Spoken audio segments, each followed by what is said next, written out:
All right. Hello, everybody. Thank you for joining me today. I'm going to go ahead and get started here. Got a lot of information with some meaty slides here, so I want to make sure that we get through these. The topic for today is college planning, and specifically, how to not overpay for college. So just a little bit about our firm and myself real quick. Our firm is Hobbs Group Advisors. We're a financial planning and wealth management firm. We've been in business for 15 years. I am Executive Vice President at Hobbs Group Advisors. I've been here for 11 years. I am a certified financial planner since 2019, and I am a husband and father of three. So having three kids, college planning is obviously something that is important to me, and something that, I am going to have to focus on fully later in life. So this webinar is really best suited for those who have a student in high school or in kind of the late stages of college planning, but everybody who has a child that plans to go to college one day will benefit from this webinar.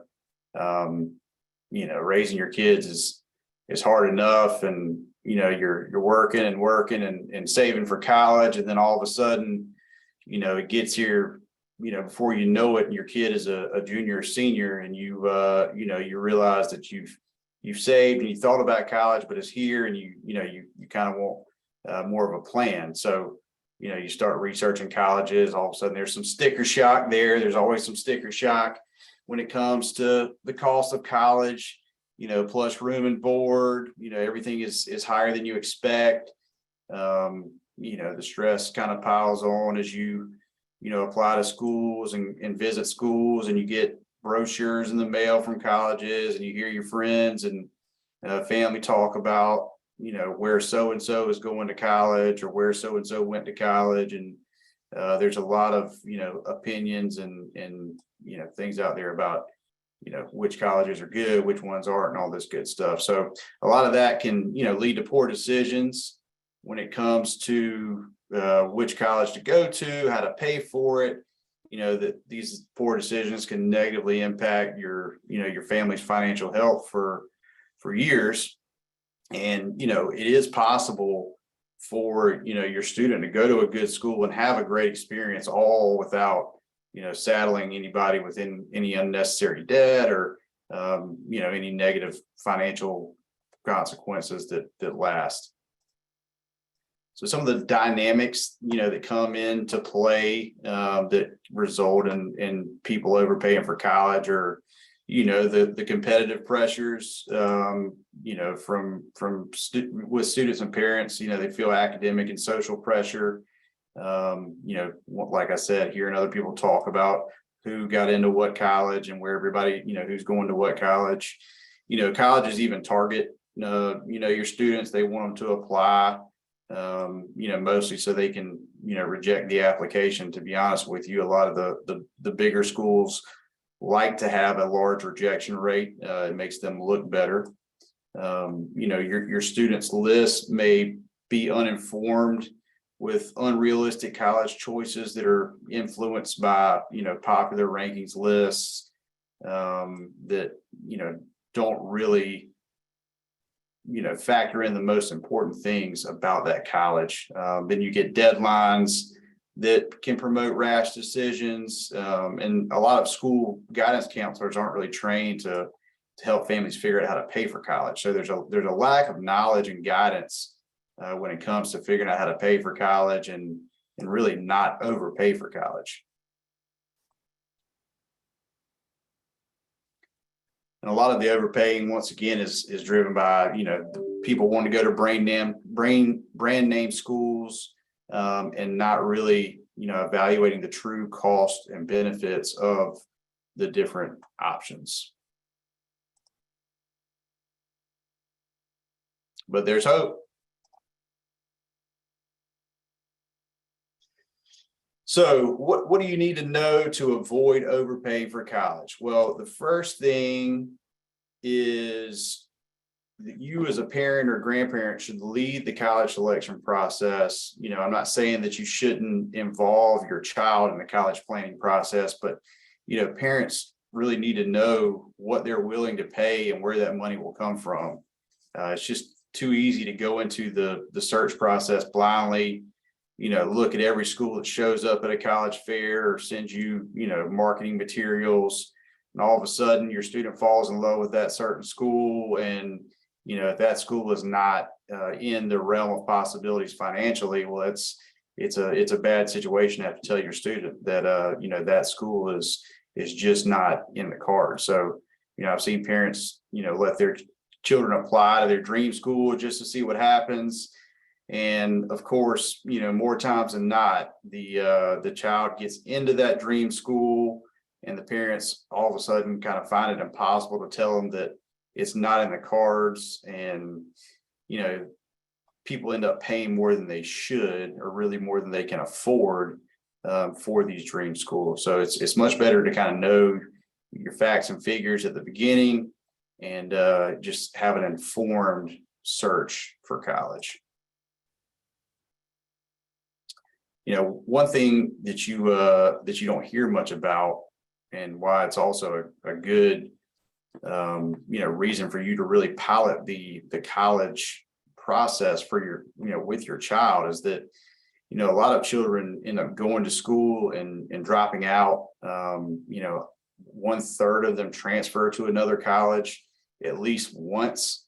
So, you know, children and students, you know, don't really have an idea of, you know, how things will shake out once they go to college. A lot of things can change. They can change as a person.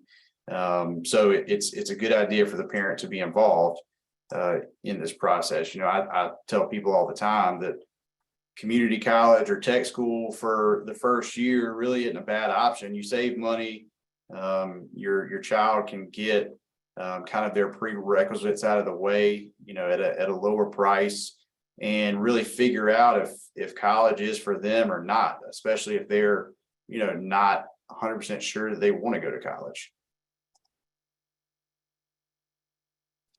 So a lot of people base their, you know, college lists on the U.S. News and World Report college rankings, and, you know, these are just not, these are more marketing oriented lists, and they're really not you know, rankings that you should base your decision on whether a school is, you know, right for your child or not.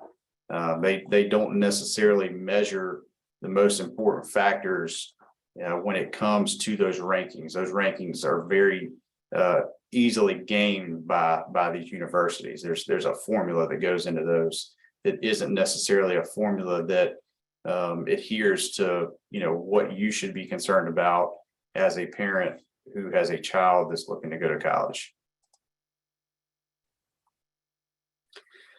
So is it possible to send your child to a good school without negatively affecting your family's financial situation? I mean, the short answer is yes. Higher education is actually a buyer's market, despite the news about, you know, increasing costs, staggering student loans, and high rejection rates. Discounts are very common when it comes to college tuition. 59% of students at public universities don't pay full price, and 89% of students at private schools receive a price break. So private schools are notoriously much more expensive, but the percentage of students that receive some sort of a price break at private schools is much higher, and that percentage of price break is also much higher. So the average tuition discount at private colleges is at an historic high, actually. Just like I said, the average discount is 60.3%. So you see an example there, $45,000 tuition after that 60% discount, you know, is more like 17,000, 18,000, which is more comparable to public schools than one would initially think. So while these price cuts, you know, except for the most elite colleges, college is a buyer's market. There's there's a plethora of reasons for that I won't go into on this call or on this webinar. But college is a buyer's market. Only 32% of colleges met new student enrollment goals by May 1st. That's in 2021, and only 4% of surveyed admission directors said they hadn't been concerned about meeting their enrollment goals. And that was 21 and 22.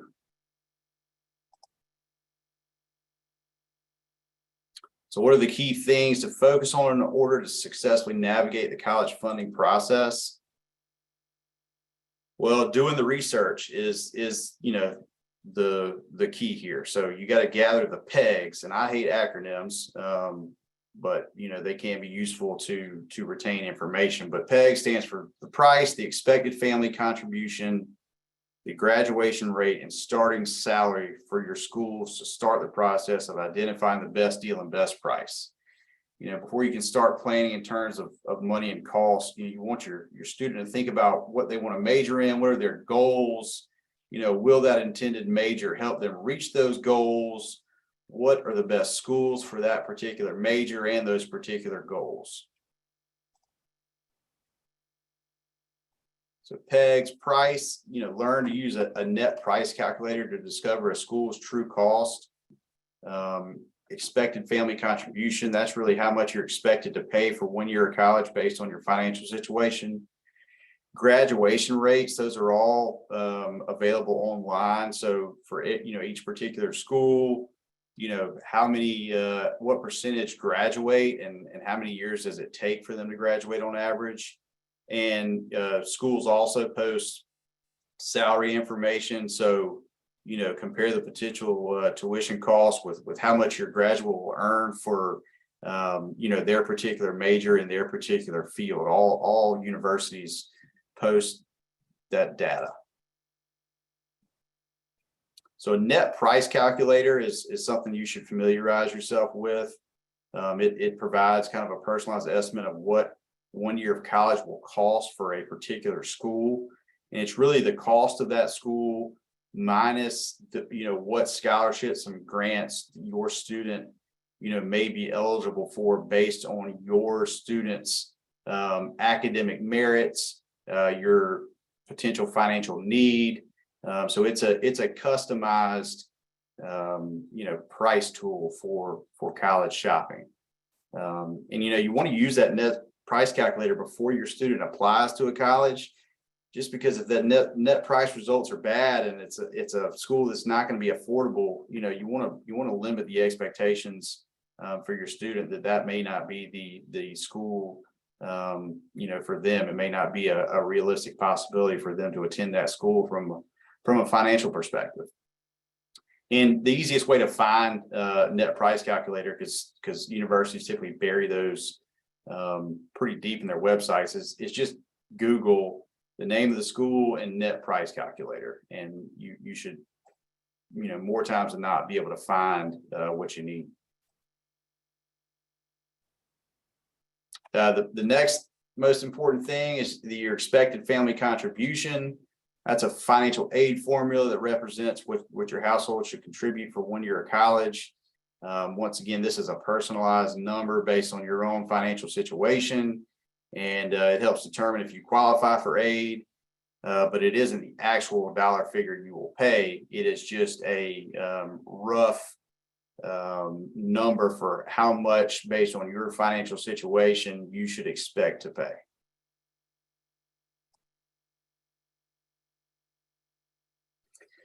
So FAFSA, the expected family contribution is kind of like the pre-FAFSA.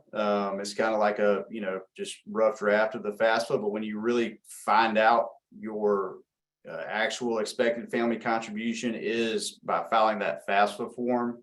You have to file FAFSA to qualify for any federal, state, and institutional aid. And there's another quasi-FAFSA called a CSS profile that private colleges require as well. FAFSA is on a first come, first served basis. You should file as early as possible. The earliest you can file is October 1st of your student's senior year. On average, early filers receive twice as much aid from state programs and public universities. It takes about an hour.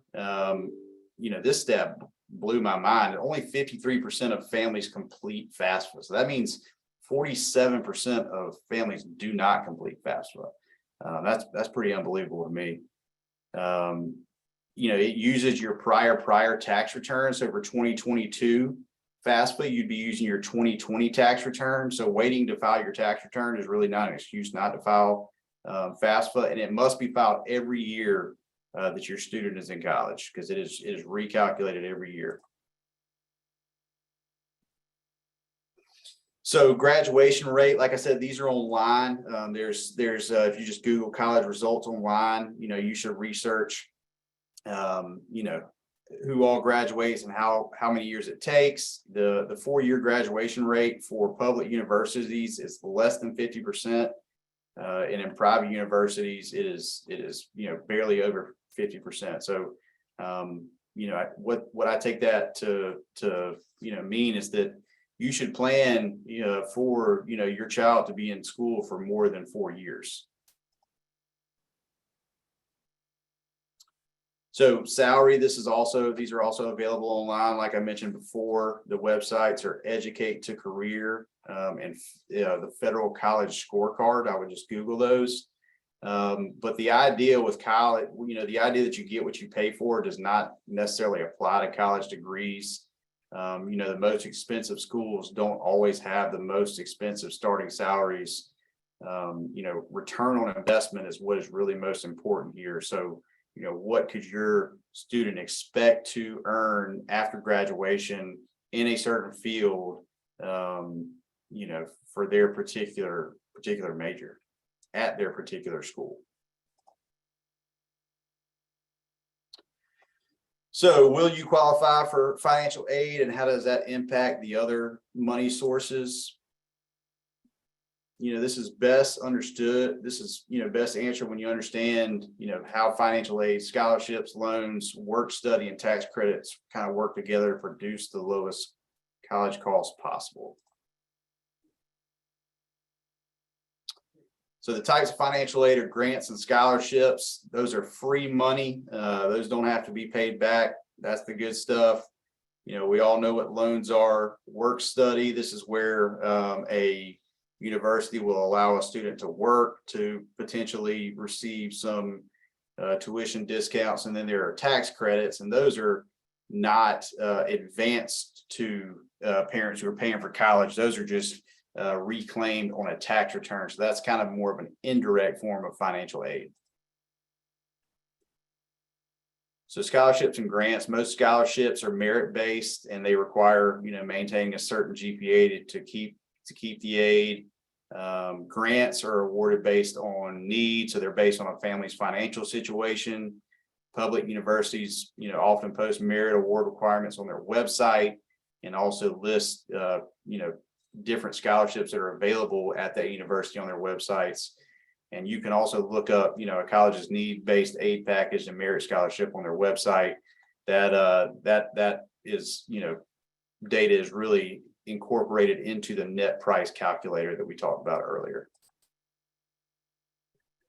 So loans, you have federal direct loans. These can be either subsidized or unsubsidized.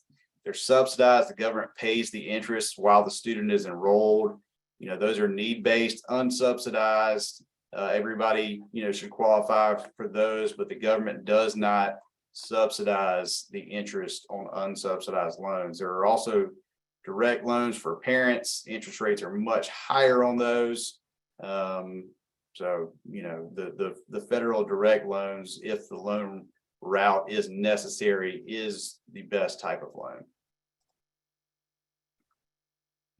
Other people also look at home equity loans to pay for college, and private loans as well. I'm not going to go into those today. So tax credits, the American Opportunity Tax Credit, you can get up to $2,500 per child for eligible parents for 4 years. After the first 4 years, you're no longer eligible for the American Opportunity Tax Credit. It would then be the Lifetime Learning Tax Credit. And you can only get one tax benefit for the same educational expense. So, if you're using a 529 plan to cover educational expenses, those expenses will not be eligible for the tax credit. And these tax credits are income based. So, those over a certain income level, may not qualify for the tax credit or only qualify for a portion of the tax credit. Work study, as I mentioned before, is another option for financial aid. The important thing here is that when you complete the FAFSA, you must check the work study box. So for financial aid award letters, there's a lot of confusion around those letters. 33% of award letters did not include the cost information. There was 136 unique terms for federal student loans, including 24 that didn't even include the word loan. And 15% of letters included parent loans as an award. So it's important to really dissect that award letter, figuring out what those awards actually are, whether they're loans, grants, or scholarships when you receive them.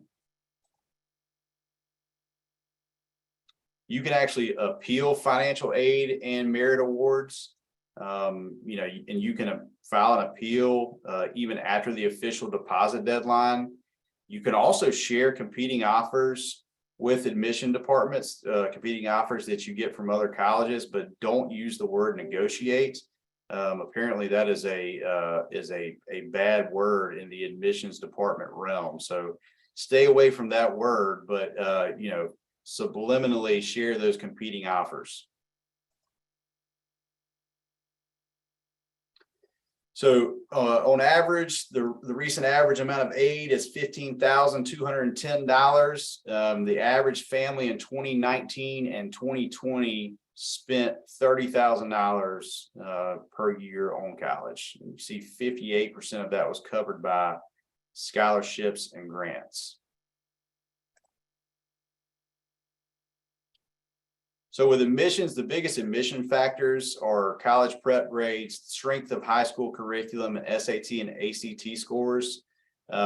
Showing demonstrated interest is also an important factor in admissions. So that would be like visiting the school, emailing the admissions department, just showing general interest in that school before application. Colleges keep track of that.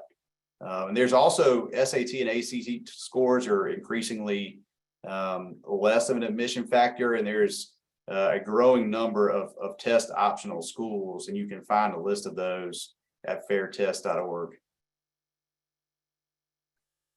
So another admission kind of tactic is applying for early decision or early action. This would be early application deadlines. For early decision, you promise to attend the college if you're accepted. Early action is non-binding. It's just you're getting your application in early, asking for an early decision. And 75% of students who use early decision or early application got into their first college choice. So just a quick roadmap of what we've kind of gone over today. You should determine your estimated family contribution. You can do that at collegeboard.com. Build a list of schools. Narrow the list of schools by using that net price calculator and using the other factors such as graduation rate and kind of the return on investment of those colleges. You should, biasly, I think you should consult with a financial professional to determine how you're going to pay for the college, what the most efficient way to pay for college is. You should visit schools starting your junior year, weigh the pros and cons of early decisions and early admission. Complete the FAFSA and CSS profile starting on October 1st. Make sure you check the report when FAFSA sends it. I can't tell you how many people file for FAFSA and then never check the results that they get from FAFSA. So make sure you do check that report. And then make a list of all the admission and financial aid requirements for every school. You know, compare the award letters that you get, consider appealing for more aid. You know, complete FAFSA and other aid apps every year, like I mentioned before, and review loan options if needed, and learn more about, you know, the repayment options on those loans, the interest deferral options, and those different things. So that's what I've got today. I will start by saying thank you to, you know, all those who attended.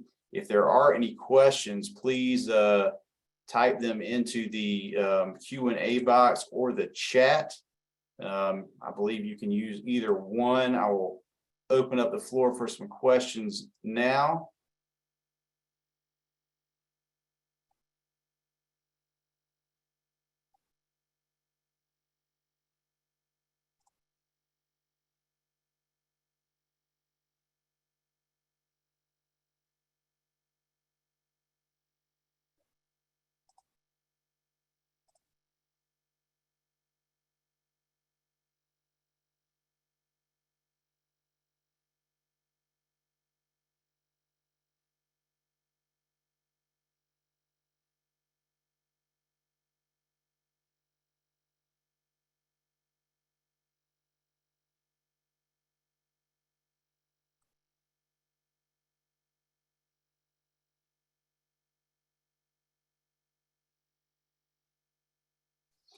So you will be able to watch the webinar again via link. This is being recorded, so we will send this out. I've also got a couple handouts that I'm going to make sure that all attendees receive.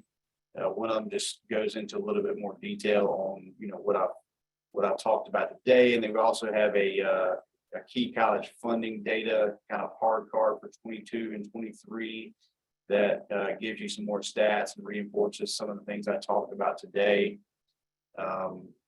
One question I have here is if I'm a single parent and my ex is not paying for college, do I have to include him on FAFSA? The answer to that is no. The parent who claims the child on their tax return is the parent that should file FAFSA. So if you are the parent that is going to be paying for college, you should, you know, do what you can to make sure that your child is included on your tax return and you claim them as a dependent.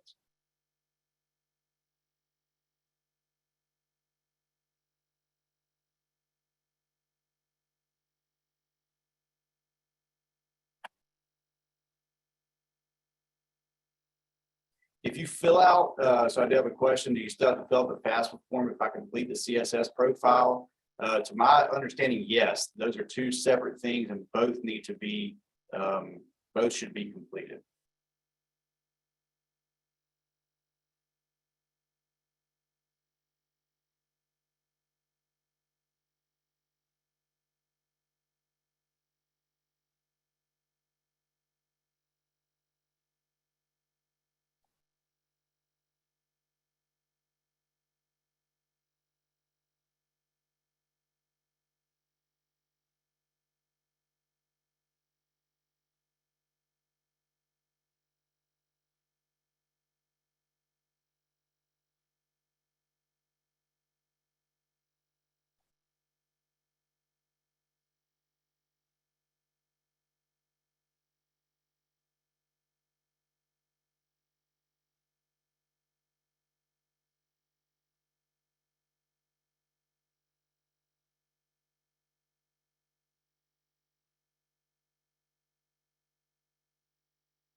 So good question here. You know, how much weight is given to 529 balances by schools and feds when doling out awards, and really just how do 529s impact financial aid? So in the case of it doesn't affect any merit-based scholarships, but it would file under the parent's assets on the FAFSA application. So, you know, it will reduce or it will, I guess, increase the expected family contribution the more 529 assets that are available for the child.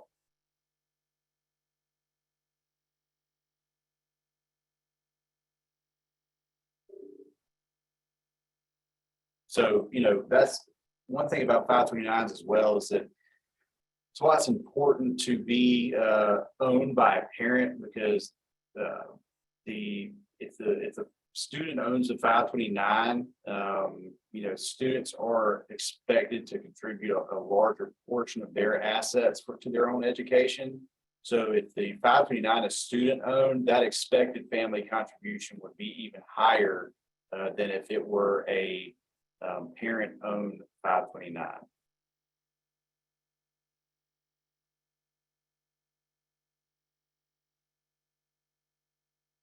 What some families do too is save the 529 for the later years of school, because it won't impact financial aid should you use it in the junior or senior year, since FAFSA is a 2-year look back period.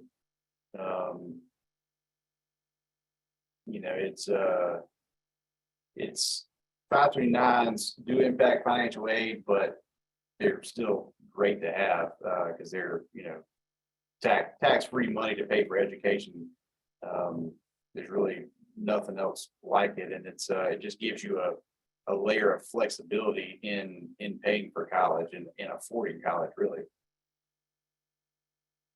So I have a question here. If you check the work study box on FAFSA, does that commit you in some way to that work related in the FAFSA output? Will you see the impact of work study versus non-work study?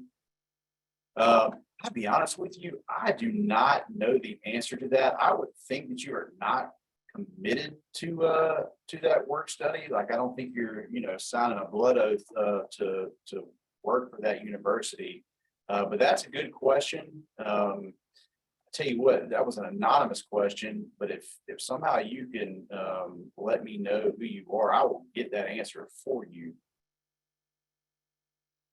Another question here is non-qualified assets are treated more harshly than qualified balances, correct? That is correct, yes. So retirement plan balances are not looked at when it comes to FAFSA. Only non-retirement liquid assets are considered when it comes to FAFSA. If a child is emancipated, does he have a better chance of financial aid? That is a relative question, and it really depends on the child's financial situation.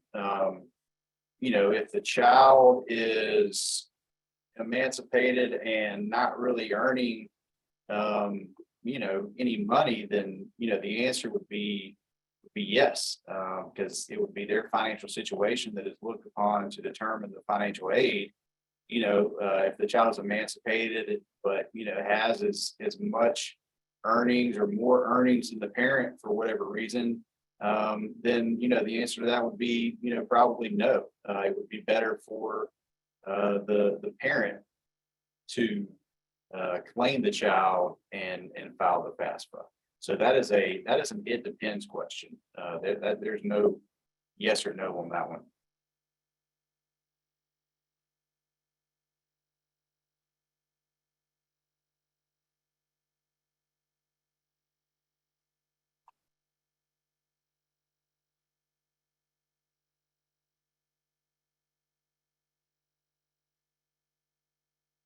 All right, I'll give it one more minute, see if anybody, any other questions trickle in here. What I do want to say is, planning for college is a complicated process, and we help our clients with this. We're here to help with college planning and navigating all these different things that I talked about today.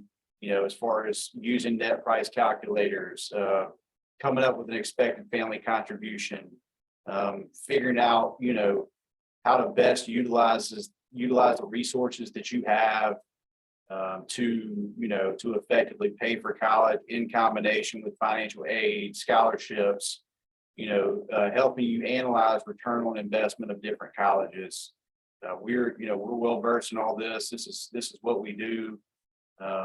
We love to help people, and so you can please contact us, and we are happy to help you individually, and answer any more questions you have, and we can show you an example of college plans that we have put together in the past, and how we might be able to help you.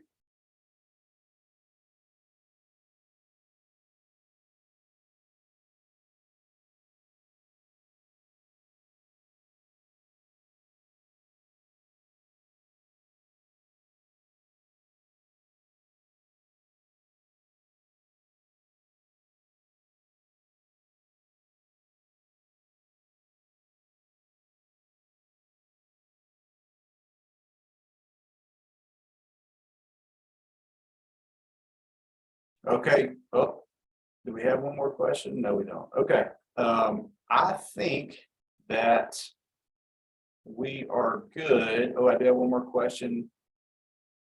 Yes, if your student wants to contact us, if your child wants to contact us, have them contact us.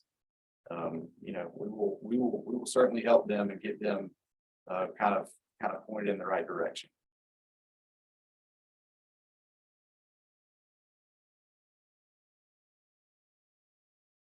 All right, everyone. Once again, I appreciate all your attendance. I appreciate the questions very much. I hope this was helpful.